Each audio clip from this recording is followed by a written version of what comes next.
Annu asui pienessä kaupungissa. Pienessä kaupungissa vaaleanpunaisessa talossa ja hänellä oli polkupyörä. Sen vaaleanpunaisen talon ympärillä kasvoi paljon vaaleanpunaisia kukkia, vaikka se nyt olikin kaupunkia, mutta juuri sen talon ympärillä oli kaikki hiukan hassua, kaunista, ihanaa, vähän epäkaupunkimaista. Eikä siinä talossa kenelläkään ollut edes autoa. Polkupyörillä kaikki huristelivat ympäri kaupunkia.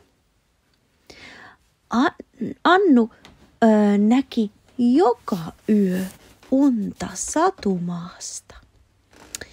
Annu näki unta yksisarvisista ja vaikka mistä ihanasta, hymyilevästä lohikäärmeestä ja jopa vähän pelottavan näköisistä peikoista.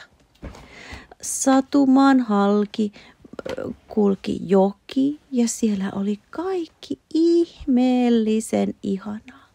Ja joka aamu Annua harmitti, en minä halua herätä, minä haluan jatkaa tätä unta, koska unessa oli niin ihanan satumaista.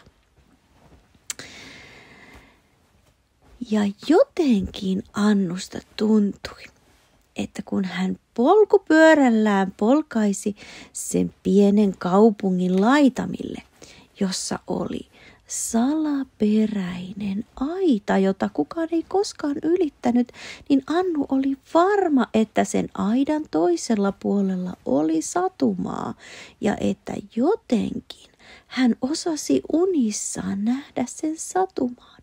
Annu oli aivan varma, mutta kukaan ei uskonut häntä, kun hän kertoi muille, että mitä asioita hän oli unessa nähnyt ja miten selvästi hän näki satumaan ja tiesi, mitä kaikkea siellä on. No ei kaikkea, koska satumaa oli niin suuri, että unessa aina kun hän siellä liikkui, niin aina löytyi jotain uutta.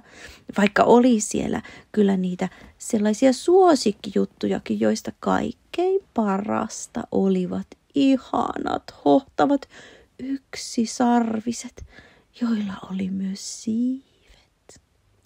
Voi, yksisarvinen lentäisi hetkessä hujauksessa tuon aidankin yli. Monet kerrat, kun Annu polkupyörällään hurautti ajoi aidan vierustalle, hän ei koskettanut aitaa, mutta hän tutkiskeli ja katseli ja kuljeskeli ja mietti, mistä kohti aidan yli tai ali tai välistä voisi pujahtaa. Koska Annun teki niin kovasti mieli tutkia sitä satumaailmaa. Vielä minä jonain päivänä keksin. Tuonne minä menen. Minä uskon, että siellä on se kaikki ihana ja odottaa minua. Aurinko alkoi laskea ja Annua hymyilytti.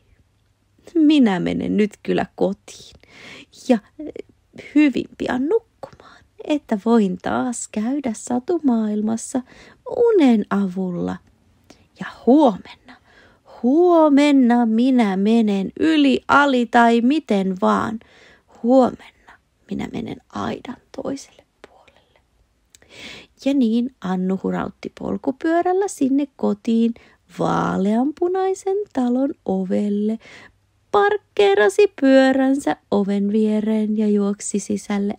Äiti, minä haluan ottaa iltapalan heti, että pääsen sitten nukkumaan.